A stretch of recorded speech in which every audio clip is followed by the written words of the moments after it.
Every team, every topic, everywhere. This is Believe.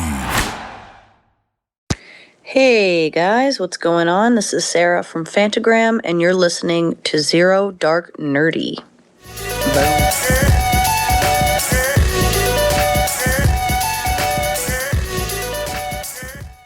All right, ladies and gentlemen, welcome back to Zero Dark Nerdy, the world's most notorious pop culture podcast. The filthiest of the filthy.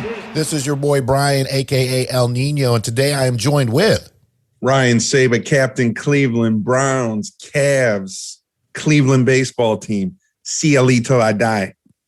And making a special guest appearance here in the studio with us, we have none other than Jordan. The woman of many words. My daughter Jordan is here joining us. Before we get into you say enough for both of you. Before we get into the Black Widow recap, our boy Ryan is gonna just fucking do it. Before we get into the show, a word from our sponsor. July is here with tons of exciting sports action, and BetOnline is where you can find it. From the NBA and Stanley Cup Finals to baseball's marquee matchups, there's plenty of lines, prop bets, and futures to love. BetOnline is all the latest odds, news, and information for all your online sports betting needs.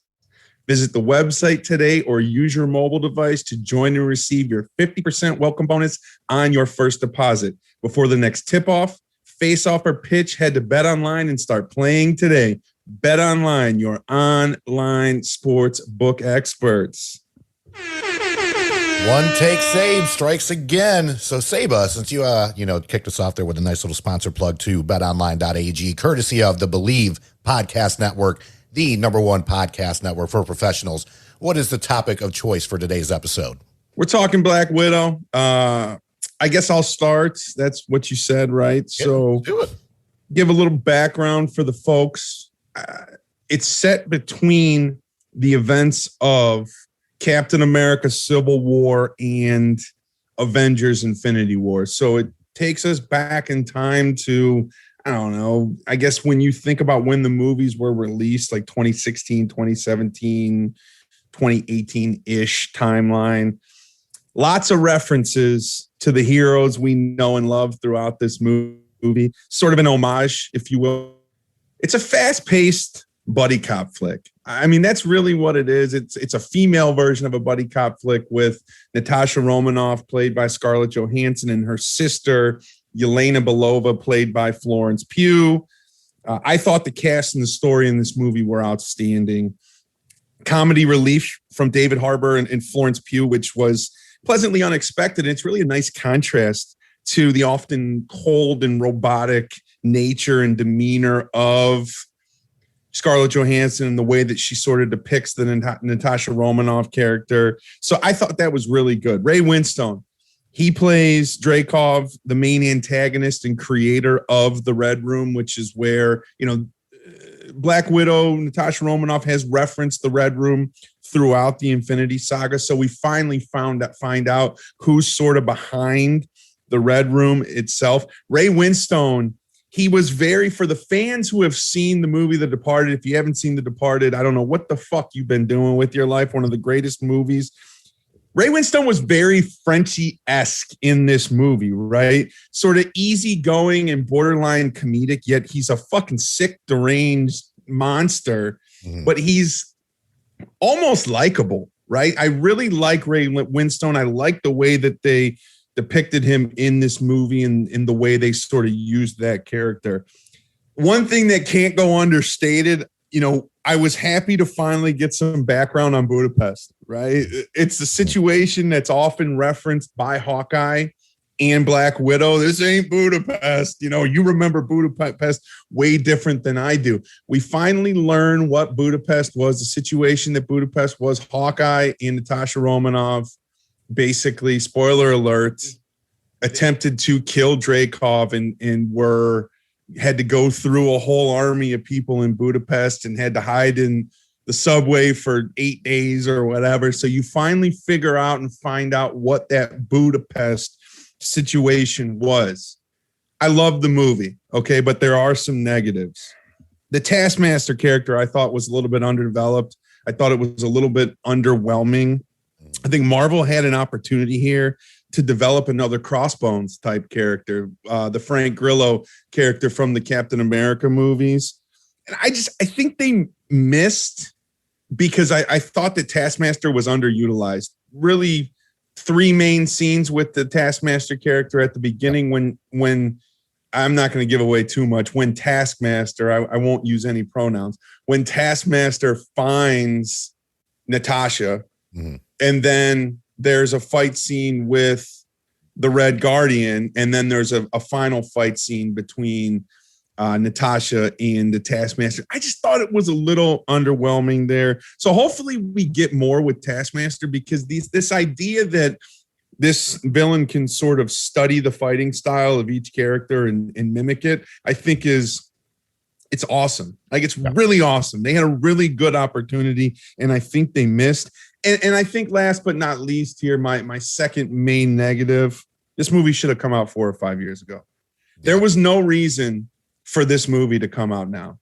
All the Phase 4 content that we've had so far is post Endgame, and there really wasn't anything revealed in this movie that couldn't have happened 4 years ago. They could have done the exact same movie. They could have done the exact same end credit scene 4 years ago. I just don't think, well, actually they probably could have, right? And it would have added a little bit more mystery end credit scene wise, a little more mystery to what was going to happen in the events of Infinity War and Endgame, right? Because I don't think her showing a picture of Hawkeye, spoiler alert again, Contessa Valentina Allegra de Fontaine, I don't think her showing a picture of Hawkeye, well, the end credit scene, they were at her gravestone. So I guess that would have possibly added some spoilers or whatever. But outside of that, the main movie itself, I don't think they should have waited. This movie should have come out 4 or 5 years ago. And I'm just a little disappointed. I thought it was disappointed is the wrong word. I'm disappointed because this is sort of the first movie in Phase 4. I don't think any of us are sitting here today after watching Black Widow going, ooh, interesting. They didn't really tie anything in this movie other than a bigger role for Florence Pugh down the road, potentially an appearance in Hawkeye, potentially her own Disney Plus show, which I hope they fucking do. But yeah, I don't think it really, there was no clues to what we're going to have down the road. So I was a little bit disappointed in that. I'll save my grade and my final synopsis for when we get to that point. Gotcha. Excellent. I do agree with a lot of what Saba just says. I do think it's a good movie. I don't think it's a great film. Just like Saba said, I'm not sitting here today like blown away. And of course I'm not trying to compare this to like Endgame or Infinity War. This is the second movie after Endgame. The first one was Spider-Man Far From Home. So this was slated to come out last year. Obviously, because of the pandemic, it got pushed along with everything else. So it was a good film. Yeah, I agree 100%. This should have came out 3 or 4 years earlier. Granted, the end credit scene, I don't think would have been there. That was a nice touch. I was surprised that we didn't get a mid-credit scene like we normally do. So for those of you that have listened and enjoy spoilers before you go see the movie, there is no mid-credit scene like most MCU movies have. This one just has the end credit scene with Florence Pugh's character, Julia Dreyfus. What's her name again? You do so well at saying it. Contessa Valentina Allegra de Fontaine. There it is. Which, if you've been watching and listening to the podcast, but watching, of course, the Disney Plus shows, she made an appearance on The Falcon and Winter Soldier. So, to me, again, I do think this film was pretty good. Director Kate Shortland. MCU has this really good formula of bringing in lesser known directors to do their films. I think Kevin Feige brings in people that are incredibly passionate about the work and not having to bring in a Spielberg or something like that for the MCU movies, which they kind of get to save a little bit of money on that aspect of it, give it to the actors that, especially ScarJo, been doing this since Iron Man 2, where it belongs, and bringing in the passion and giving directors like the Russo brothers, which were really just kind of tied to television beforehand. And same thing with Kate. She only has 3 movies to her name which is Lore that came out in 2012, a movie called Somersault in 2004, and then Berlin Syndrome in 2017. One correction. That's Cleveland's own Joe and Anthony Russo. Cleveland's own, that's right, Joe and Anthony Russo, which now, they're household names. So they are really great at bringing in people that are passionate about the content. And a lot of people do contribute the Russo brothers to Community. I just want to get off topic here for a little bit. Definitely check out Happy Endings. It is now on Netflix.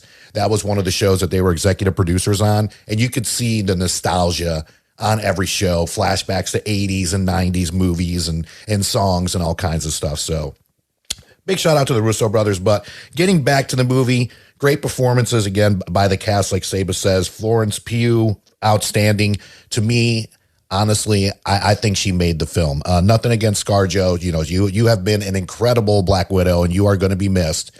But I do think without Florence Pugh, her character, I do think this movie falls significantly. I think David Harbour was great as the Red Guardian. Raquel Weisz was fantastic as the mom. It starts off in the beginning. Obviously, spoilers ahead. They're Russians here in America that are, spies, Russian spies pretty much. And then their cover's blown and goes back. But I do think Florence Pugh as the comedian buddy cop, I guess you could say, to the serious cop that ScarJo normally is, was great. And it was unexpected comic relief. I didn't expect her character to be that funny. We kind of had an idea that Red Guardian was going to be funny just from the previews, but Florence Pugh, especially when she's making fun of the world famous Black Widow's stance, the hair flip, the hair flip and all that. I died laughing to that. So big ups to Florence Pugh. Another one that I think this is definitely going to launch her. I mean, she's been a shooting star for a while now. I mean, between Midsommar, Lady Macbeth, Little Women, and Fighting with the Family. I think that was the first movie I saw her in, along with my daughter, in the theaters, where she played Paige from WWE. Her stock, everything is definitely on the rise. And I think after this, it's just going to do wonders for her career. And I will definitely agree with the fact that I do believe Taskmaster was incredibly, incredibly underutilized. Such a great character from the comics. I would have liked to have seen, I don't want to sound cliche. I don't want to say more action, but honestly, I did want to see more Taskmaster and just more of his abilities and the mimicking of other people's moves. Their abilities. Yeah, that's right. So, the backstory to it, obviously. Hold on. I will say, though, Brian, that fucking fight scene at the end when they're like floating through the air and on like the pieces of that fortress that are falling off. I mean, some of that was awesome. Pretty fucking awesome. It was awesome. I wanted to see more of it. The storyline is completely different as far as Taskmaster goes from the comic books. And I'll just leave it at that. I don't want to ruin who Taskmaster is in this podcast, especially for those that haven't seen it. Again, we're going to drop those spoilers out there, but I'm going to let that be. With that being said, with the final credit scene, I do believe her character, Yelena Belova, I do believe that ever since WandaVision, where they brought in Photon, Monica Rambeau, and then with Falcon, with Joaquin Torres, who is going to be the new Falcon now that the original Falcon is Captain America, I do believe that they are leading their way into a young Avengers, whether a West Coast Avengers, Young Avengers, whatever it may be. And I do believe Florence Pugh's character will also be a part of this. So, and then Haley Steinfeld, yes, is that what in Hawkeye. She's going to be? What, Kate Bishop, young Hawkeye? So yeah, I definitely think a lot of this. Then it's going to be Young Avengers or West Coast Avengers. Yeah, and they should bring in America Shop. I feel like she's coming in some way. Wait, who? That's my favorite comic hero, America Chavez. Okay, America. Okay. She's like a Latino. She comes from like almost like how Wonder Woman comes from not a Amazonian. Yeah, from a place of women. She comes from like a universe of women, and she's part of the Ultimates and the Young Avengers and West Coast Avengers. And she's also Puerto Rican. and she's just kind of out there. Yeah. A little biased, don't you think? Oh, yeah. Of She's course. not Puerto Rican explicitly. She's just No, I know. Hispanic. Yeah. Yeah, that's true. Well, she's Puerto Rican in Brian's mind. That's right. I mean, So, yeah, and I do think, obviously, for, not just the next generation, but our generation too, it is going to lead to a young Avengers. And that's what I think the Marvel series, for the exception of Loki, unless we do have one episode left, I don't think there's going to be any tie-ins to Young Avengers and Loki. But there has been in WandaVision, as well as Captain America, or Falcon and Winter Soldier. And there's going to be they're going to do Ironheart too eventually too, right? Ironheart. There's still a lot more to come, and it has been confirmed on IMDb that Florence Pugh's character is definitely going to be in Hawkeye, not just here and there. It looks like she's in multiple episodes for Hawkeye, so I do believe we're going to see a lot more of her coming up, which now gets me a little bit more excited for the Hawkeye series, because that was one of the ones that I was kind of like, we'll see what happens. So let's get to Jordan, which for those of you that may not know out there, as much as Saba and I and the rest of the podcast, we love our Marvel, DC, all that stuff. My daughter is not a huge MCU fan, so it's going to be interesting to get her take on the movie and everything else. So I'm very interested. I'm sure the audience is too and this is for all our fans out there too that may not be huge Marvel fans. It's not just all of us fanboying. We also like to bring in people that may not be the biggest fans and also get their opinion on the movies and information. So hated it. Yeah. No, I did not hate it. I was just saying, yeah, I did. I do love Marvel. I love like the hero movies and stuff. I always tell my dad, like, I really like the movies like this where it focuses on one thing and not like, I'm not a big fan of the Avengers movies because I just get bored like with everything happening. So I like when they focus in on something a lot more because it's more of like a narrative story that I can follow. But yeah, I really liked it. I thought it was really funny, which I was very happy because most of my favorite like Marvel movies like are like Guardians and Thor Ragnarok is probably my favorite Marvel movie, and I like a lot because of the like comedic value of it. So I thought, yeah, like. I think that's the one that really kind of turned you into a Marvel fan. Oh yeah, I love Thor Ragnarok. But yeah, I thought Florence Pugh, David Harbour, really funny. I thought all the characters had their funny moments. The action was also really good because a lot of the reasons I'm not super into the Avengers is because I kind of too much action or like I just kind of get bored if it's the same thing happening over and over again. But I thought that it was really cool just because like the whole spy aspect in the beginning, It was more of a like ground combat kind of thing. It turning into more of like a quote unquote like Marvel hero action at the end.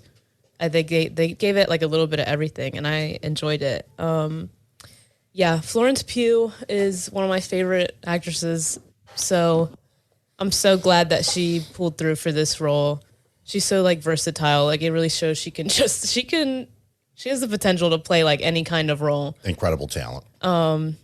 So I was so happy with her character. I thought she was really funny and just as deep as Natasha, like her story, her feelings about having had a fake family and all that.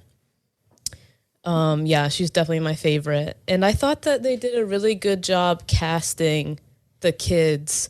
I think they resembled the actresses well and like who they are, especially Florence Pugh's character, because you can see like she's the younger sister and she's like, I don't know if immature is the right word, but like she's a little, she's not as serious. Younger. Yeah, I think she's they say that she's 6 years old in the beginning. More easygoing, but you have to remember she didn't know what was going. Yeah. What was right? going. She hadn't experienced the Natasha knew. Yeah. Natasha knew what was going on. I thought that was really interesting for Florence's character. But, was there anything you didn't like? For a while, David Harbour's character, I was underwhelmed in the beginning because I was like, I just really don't like him. Like he's a prick. Like, but he grows on you towards the end, and I think they actually did a good job. By the end of the movie, when I thought about it, I was like, they did a good job with him because they redeemed him, but not a lot, not like a lot at all for being like such an ass and whatever. But I think because they're probably gonna make like a Red Guardian. They're gonna do something with him, I assume. We'll see. We'll see. To see more of his story is what I'm hoping. Right. Because we don't know like I don't really know anything about him besides. I did like with the whole. He's so comparing himself to Captain America. Yeah, you know, he's like, hold on, I need to go talk to Natasha, and he's like, hey, does he talk about me? Right. Yeah, and so I'm hoping that we see more of that. So yeah, by the end of the movie, I didn't mind like what they did with his character. Yeah. Right before they go to the Red Room, there's like they had me thinking that a certain character was Dad. Right. Like I was like, right. oh, she's just she's like she's heartless. Yeah. But I mean, to me, it was a solid story about a, you know, for lack of a better term, a fake family that was planted in the U.S. that spent 3 years in the U.S. and obviously got close. And really, they're the only family that they've had for each other. So that to me was a, you know, kind of great and heartwarming aspect of it. But yeah, I agree with you on that point. Yeah, they David had Harbour. me sold for a second. I was like, oh, right. well, that character is no good. Yeah. But yeah, I think, I really enjoyed it. The end credits, because like I said, I'm a massive Florence Pugh fan. I want to see like whatever she's going to be in for Marvel. Mm-hmm. But I like Dad and my aunt got mad at me or like were like, what for this? But I was like, I just don't care about Hawkeye like at all. Like not even a little bit. I don't care.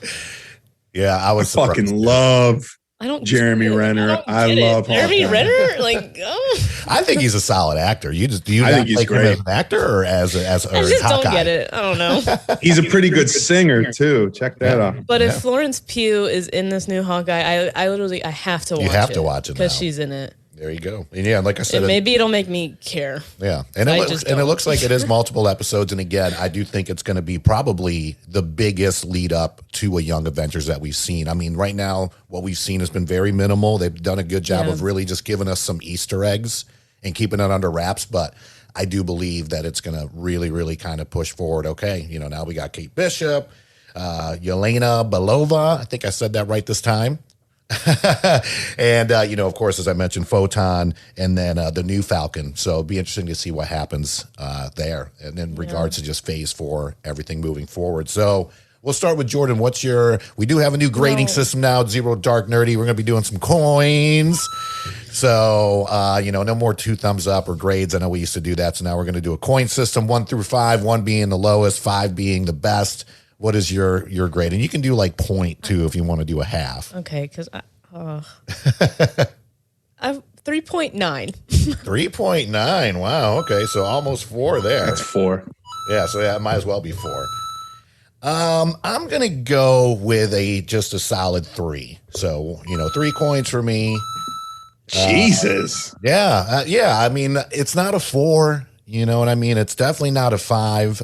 You know, did you even fucking enjoy yourself? Yeah, 3 coins is still pretty good. I mean, is this in my top 5 Marvel movies? No, it's not. I mean, were there great performances? Yeah. You know, again, I do think without Florence Pugh, this movie falls apart, to be quite honest with you. I mean, there was times where I was watching a movie and I thought it was her movie and not Black Widow. Yeah, but I didn't mind that. Yeah, like I said, I didn't mind that either, but that's by design. Yeah, and I get it. You know, totally get it. I mean, there's nothing to really build us up and look forward to. We all know what happened in Endgame, you know, and unless something drastically happens with Loki or there's some timeline magic, we're not going to see Black Widow again, you know, unless it's just going to be flashback scenes or something like that. So I get it. I do get that aspect of it. Like I said, I thought it was a good movie. Is it great? No, but again, it's not something to where I'm like waking up the next day like, oh my gosh, my mind's blown like we have with a Ragnarok or other films. So yeah, three coins for me. Saba, what do you got? I give it 4 coins. I really liked it. I put it somewhere 9 to 12. I was going back through my list. Mm-hmm. That would put it in the range for me. Mm-hmm. Don't fucking at me, okay? Miss me with any criticism, all of you out there with my personal list.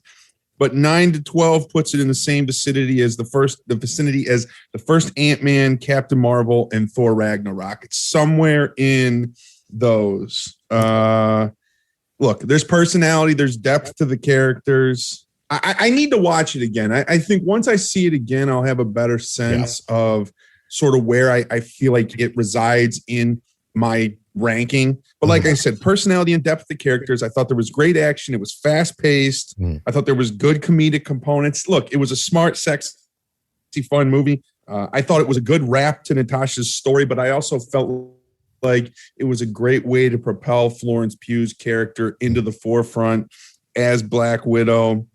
It left us wanting more from the Yelena Belova character, which I think is very, very important. In my opinion, if there was one goal from Marvel, Kevin Feige, and the director of this movie was to say, okay, if we do anything, it has to be to want the fans wanting more from Yelena Belova. That's the one thing we have to do with this, because that sets the stage into the future. And the other thing is, you don't want people sitting there going, I don't want this new Black Widow. I want the old Black Widow. You know what I mean? Like, and I think they did a really, really good job of that.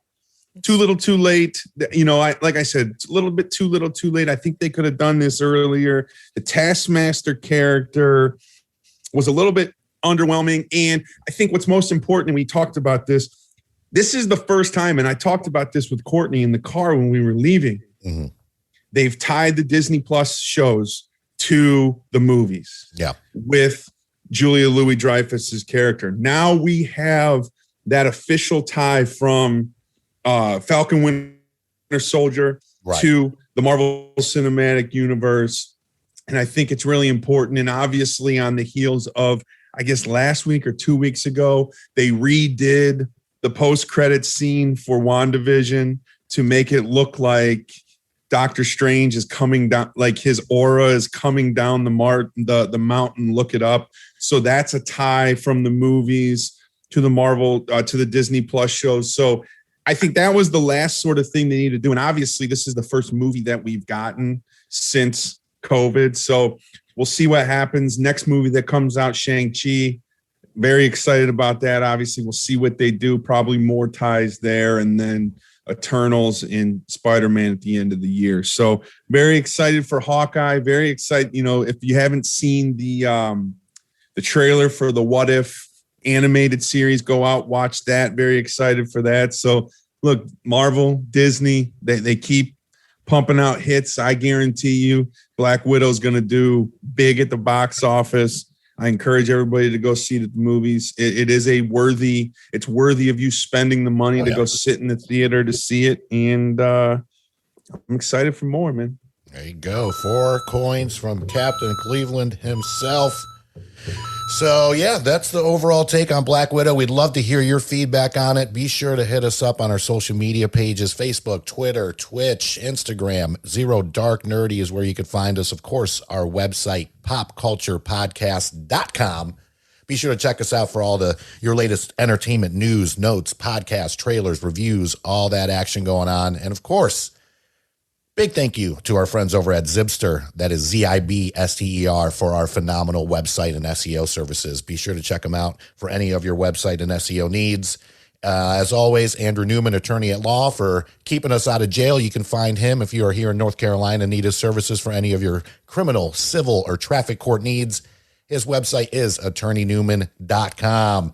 On behalf of everybody at Zero Dark Nerdy, we definitely appreciate you listening out there to our fans here in the States as well as our fans overseas. And we will catch you next time. Peace.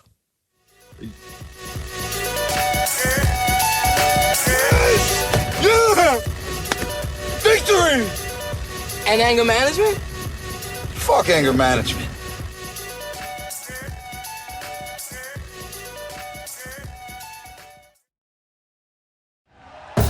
Thank you for listening to Believe. You can show support to your host by subscribing to the show and giving us a 5-star rating on your preferred platform. Check us out at Believe.com and search for BLEAV on YouTube.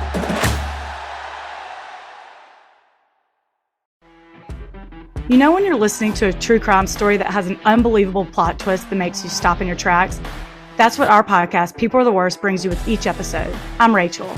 And I'm Rebecca. We're identical twins who love true crime cases that make you say, didn't see that coming, and we hate the people responsible for them. Listen to People Are the Worst now on Apple, Spotify, or wherever you get your podcasts.